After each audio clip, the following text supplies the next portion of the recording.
Hi all, I'm Ramsina Assis, Assistant Professor at Surfside College.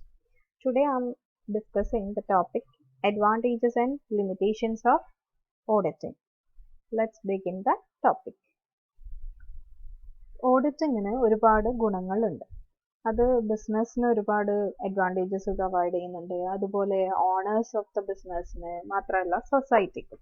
അപ്പോൾ മൊത്തത്തിൽ ഓഡിറ്റിങ്ങിൻ്റെ advantages എന്തൊക്കെയാണെന്നാണ് നമ്മൾ ഇന്ന് ഡിസ്കസ് ചെയ്യുന്നത്. First advantage, auditing ensures the correctness of accounting to a great extent. അതായത് ചെയ്തു വെച്ചിരിക്കുന്ന ബുക്സ് ഓഫ് അക്കൗണ്ട്സിന്റെ systematic verification with the support of documentary evidences ആണ് ഓഡിറ്റിംഗ് എന്ന് പറയുന്നത്. അതുകൊണ്ട് തന്നെ അക്കൗണ്ട്സിന്റെ കറക്റ്റ്നെസ് എത്രമാത്രം ഉണ്ട് എന്ന് എൻഷുർ ചെയ്യാൻ വേണ്ടിയിട്ട് ഓഡിറ്റിംഗ് ഹെൽപ്ഫുൾ ആവുന്നുണ്ട്. Then auditing enables the detection and prevention of errors and frauds.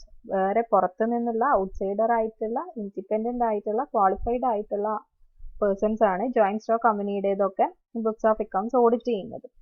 അപ്പോൾ അത്തരത്തിൽ third person independent person audit ചെയ്യുന്നത് കൊണ്ട് തന്നെ എറേഴ്സ് ആൻഡ് ഫ്രോഡ്സ് ഡിറ്റക്ട് ചെയ്യാനും പ്രിവെന്റ് ചെയ്യാനും പറ്റും. അക്കൗണ്ട്സിൽ ഉണ്ടാവുന്ന എറേഴ്സ് ആൻഡ് ഫ്രോഡ്സ് ഡിറ്റക്ട് ചെയ്യാനും പ്രിവെന്റ് ചെയ്യാനും ഓഡിറ്റിംഗ് ഹെൽപ്പ് ചെയ്യുന്നുണ്ട്.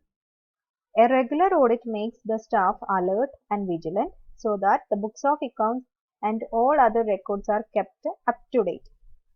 അതായത് ഓഡിറ്റ് എന്ന് പറയുന്നത് നേരത്തെ പറഞ്ഞ പോലെ തേർഡ് പേഴ്സൺ ആണ് ചെയ്യുന്നത്, ഔട്ട്സൈഡർ ആണ്, ഇൻഡിപെൻഡന്റ് ക്വാളിഫൈഡ് പേഴ്സൺ ആണ്. അപ്പോൾ ആ ഒരു പേടി അക്കൗണ്ടിങ് സ്റ്റാഫിന്റെ മൈൻഡിൽ ഉണ്ടാകുന്നത് കൊണ്ട് തന്നെ അല്ലെങ്കിൽ റെഗുലർ ആയിട്ടുള്ള ഓഡിറ്റ് നടക്കും എന്നുള്ള ഒരു ഉറപ്പ് ഉണ്ടാവുമ്പോൾ സ്റ്റാഫ് എപ്പോഴും അലേർട്ട് ആൻഡ് വിജിലന്റ് ആയിരിക്കും. അങ്ങനെ അലേർട്ട് ആൻഡ് വിജിലന്റ് ആവുന്നത് കൊണ്ട് തന്നെ ബുക്സ് ഓഫ് അക്കൗണ്ട്സും അതർ റെക്കോർഡ്സും ഒക്കെ എപ്പോഴും അപ് ടു ഡേറ്റ് ആയിട്ട് കീപ്പ് ചെയ്യുന്ന കാര്യത്തിൽ അവർ ശ്രദ്ധിക്കും. Then next, the audited accounts are helpful in obtaining additional capital or borrowing money from the banks and other financial sources.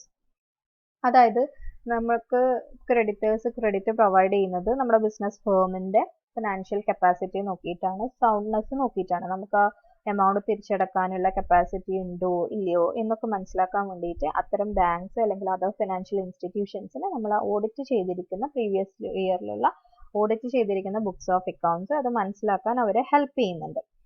അതുകൊണ്ട് തന്നെ ബിസിനസ് ഫേംസിനുള്ള ഗുണം എന്താണെന്ന് വെച്ച് കഴിഞ്ഞാൽ കൃത്യമായിട്ട് റെഗുലർ ആയിട്ട് നല്ല ഓഡിറ്റ് ആണ് കണ്ടക്ട് ചെയ്യുന്നതെങ്കിൽ അവരുടെ റെക്കോർഡ്സ് അവർക്ക് ആ ഓഡിറ്റർ നൽകുന്ന റിപ്പോർട്ടൊക്കെ കാണിച്ചുകൊണ്ട് ഫണ്ട് റേസ് ചെയ്യാൻ വേണ്ടിയിട്ട്, ക്യാപിറ്റൽ റേസ് ചെയ്യാൻ വേണ്ടിയിട്ട് അല്ലെങ്കിൽ മണി ബോറോ ചെയ്യാൻ വേണ്ടിയിട്ട് ഹെൽപ്ഫുൾ ആയിരിക്കും ബിസിനസ് ഫേമിന്. അതുപോലെ ക്രെഡിറ്റർക്കുള്ള ഗുണം എന്ന് പറഞ്ഞു കഴിഞ്ഞാൽ കമ്പനിയുടെ പൊസിഷൻ മനസ്സിലാക്കാൻ വേണ്ടി പറ്റും. പ്രീവിയസ് ഇയറിൽ ഓഡിറ്റ് ചെയ്തിരിക്കുന്ന ബുക്സ് ഓഫ് അക്കൗണ്ട്സ് വെരിഫൈ ചെയ്യുക വഴി അല്ലെങ്കിൽ ചെക്ക് ചെയ്യുക വഴി അല്ലെങ്കിൽ അതിന്റെ റിപ്പോർട്ട് പരിശോധിക്കുക വഴി ഈ ഫിനാൻഷ്യൽ ഇൻസ്റ്റിറ്റ്യൂഷൻസിനും ബാങ്കിനും ഒക്കെ നമ്മുടെ കമ്പനിയുടെ ഫിനാൻഷ്യൽ പൊസിഷൻ മുൻ വർഷങ്ങളിൽ എങ്ങനെയാണ് എന്ന് മനസ്സിലാക്കാൻ വേണ്ടി സാധിക്കും. Then the audited accounts enables the comparison of accounts from year to year. On this basis, future policies can be formulated for the benefit of the concern. അതായത് നമുക്ക് എല്ലാ വർഷത്തെയും ഓഡിറ്റ് ചെയ്തു വെച്ചിരിക്കുന്ന അക്കൗണ്ട്സ് ഉപയോഗിച്ചുകൊണ്ട് കമ്പാരിസൺ നടത്താൻ സാധിക്കും. അതിന്റെ ബേസിസിൽ ഫ്യൂച്ചർ പോളിസീസ് ഫ്രെയിം ചെയ്യാൻ വേണ്ടിയിട്ട് സഹായിക്കുന്നു. In the case of loss by fire, the compensation may be claimed from the insurance company on the basis of previous audited accounts. In case നമ്മുടെ കമ്പനിയിൽ ഫയറോ മറ്റോ ഉണ്ടായി, അപ്പോൾ ബുക്സ് ഒക്കെ നശിച്ചു പോയി കഴിഞ്ഞാൽ എത്ര എമൗണ്ടിന്റെ സ്റ്റോക്ക് നമ്മുടെ ഫേമിൽ ഉണ്ടായിരുന്നു, അത് അതിന്റെ വേർത്ത് എത്രയാണ് എന്നതിന്റെ ബേസിസിൽ ഇൻഷുറൻസ് കമ്പനിയിൽ നിന്ന് കോമ്പൻസേഷൻ എമൗണ്ട് കിട്ടാൻ വേണ്ടിയിട്ട് ഒരു ഇമ്പോർട്ടന്റ് എവിഡൻസ് ആയിട്ട് നമുക്ക് പ്രീവിയസ് ഇയറിലുള്ള ഓഡിറ്റ് റിപ്പോർട്ട് അല്ലെങ്കിൽ ഓഡിറ്റഡ് അക്കൗണ്ട്സ് കാണിക്കാൻ വേണ്ടി പറ്റും. Then it helps in the valuation of property or goodwill of a concern when the business has to be sold out or a firm has to be converted into joint stock company. Properties അല്ലെങ്കിൽ goodwill ഒക്കെ value ചെയ്യുന്ന സമയത്ത് ഇത്തരം audited accounts നമ്മളെ help ചെയ്യുന്നുണ്ട് അതിന്റെ correct value ensure ചെയ്യാൻ വേണ്ടിയിട്ട് ജോയിന്റ് സ്റ്റോക്ക് കമ്പനിയുടെ കേസിൽ. Then audited accounts are taken to be more reliable by tax authorities for the purpose of tax assessment. Tax അസസ്മെന്റിന് ടാക്സ് അതോറിറ്റീസിന്റെ വ്യൂവിൽ ഇമ്പോർട്ടൻ്റ് ആയിട്ടുള്ള ഒരു റിലയബിൾ എവിഡൻസ് ആയിട്ട് ഓഡിറ്റഡ് അക്കൗണ്ട്സ് ഉപയോഗിക്കുന്നുണ്ട്. Then auditor helps in bringing improvements in the organization by giving us expert advice. നേരത്തെ പറഞ്ഞതുപോലെ auditing process കഴിഞ്ഞ് കഴിഞ്ഞാൽ ഓഡിറ്റർ റിപ്പോർട്ട് സബ്മിറ്റ് ചെയ്യണം. ആ റിപ്പോർട്ടിൽ അയാൾ വെരിഫൈ ചെയ്യുന്ന ബുക്സ് ഓഫ് അക്കൗണ്ട്സ് അദ്ദേഹം വെരിഫൈ ചെയ്യുന്ന സമയത്ത് കണ്ടുപിടിച്ചിരിക്കുന്ന എറേഴ്സും ഫ്രോഡ്സും മിസ്അപ്രോപ്രിയേഷൻസും ഒക്കെ ചേർക്കുന്നത് പോലെ തന്നെ സജഷൻസ് കൂടി ഇംപ്രൂവ് ചെയ്യാനുള്ള സജഷൻസ് കൂടി പ്രതിപാദിക്കും. അപ്പോൾ അത്തരം എന്താ പറയുക ഓഡിറ്റിംഗ് എന്നുള്ള വർക്ക് അവിടെ ഉള്ളത് കൊണ്ടാണ് അത്തരം എക്സ്പേർട്ട് ആയിട്ടുള്ള ആളുടെ സജഷൻസ് ബിസിനസ് ഫേമിന് കിട്ടുന്നത് എന്നുള്ളത് ഓഡിറ്റിങ്ങിന്റെ ഒരു അഡ്വാൻറ്റേജ് ആണ്. Then audited accounts are taken as important evidence in the court of law. court of lawയുടെ മുന്നിൽ ഇമ്പോർട്ടൻ്റ് ആയിട്ടുള്ള ഒരു എവിഡൻസ് ആയിട്ട് ഓഡിറ്റഡ് അക്കൗണ്ട്സ് നമുക്ക് കാണിക്കാൻ വേണ്ടി പറ്റും. These are the advantages of auditing. പിന്നെ എക്സ്ട്രാ പോയിന്റ്സ് പറയുകയാണെങ്കിൽ ഓഡിറ്റിംഗ് കൊണ്ടുള്ള ഗുണം എന്ന് പറഞ്ഞു കഴിഞ്ഞാൽ നേരത്തെ പറഞ്ഞ പോലെ എറേഴ്സും ഫ്രോഡ്സും ഡിറ്റക്ട് ചെയ്യാൻ വേണ്ടി പറ്റും, പ്രിവെന്റ് ചെയ്യാൻ വേണ്ടി പറ്റും. പിന്നെ accuracy, accounts-ന്റെ accuracy can be ensured. Records are made up to date. Ensure authenticity and reliability of financial statements. And these are the advantages.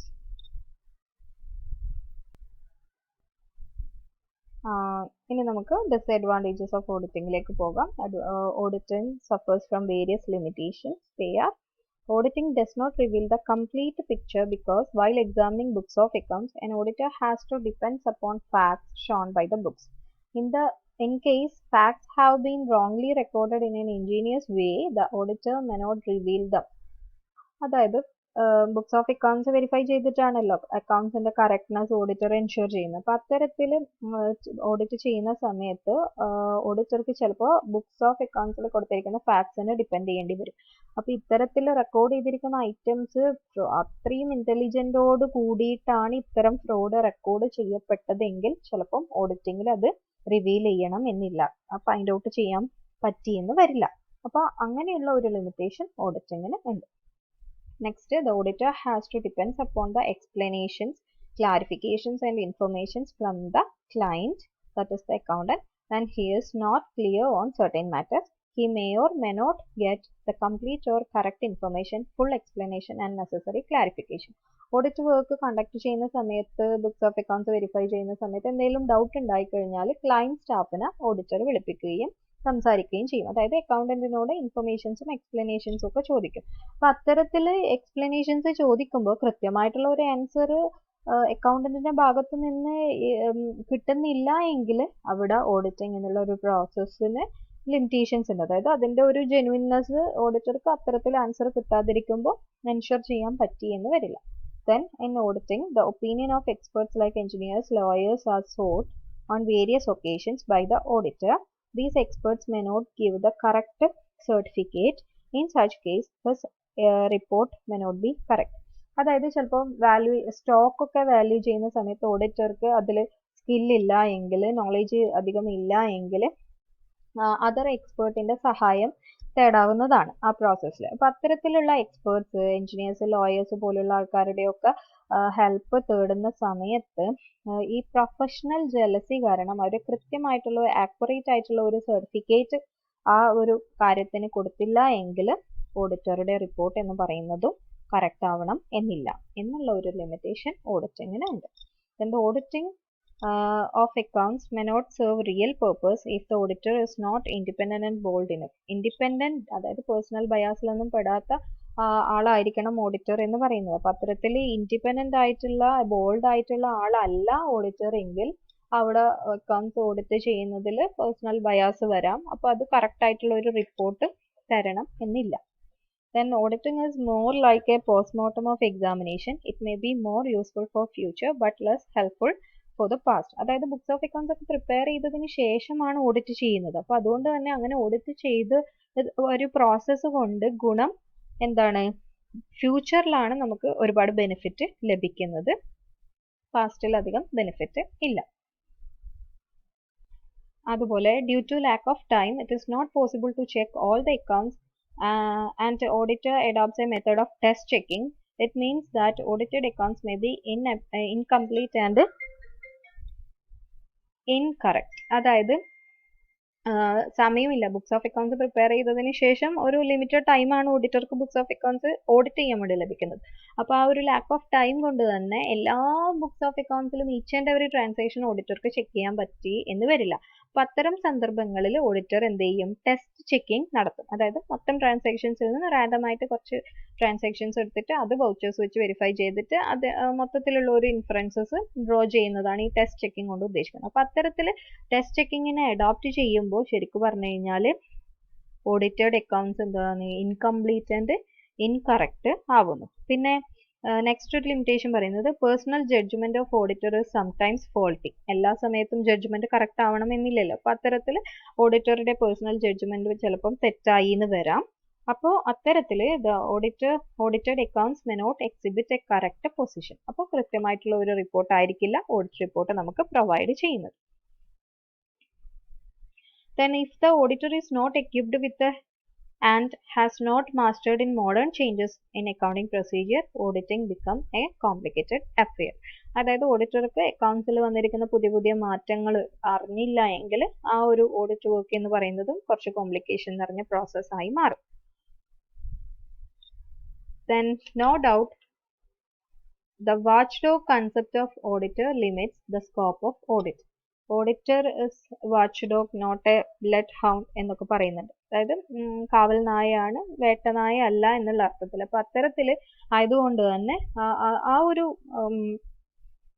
Explanation കൊടുക്കുന്നത് കൊണ്ട്, ആ ഒരു കൺസെപ്റ്റ് ഫോളോ ചെയ്യുന്നത് കൊണ്ട് തന്നെ അത് ഓഡിറ്റിങ്ങിന്റെ സ്കോപ്പിനെ ലിമിറ്റ് ചെയ്യുന്നുണ്ട്. These are the limitations of auditing.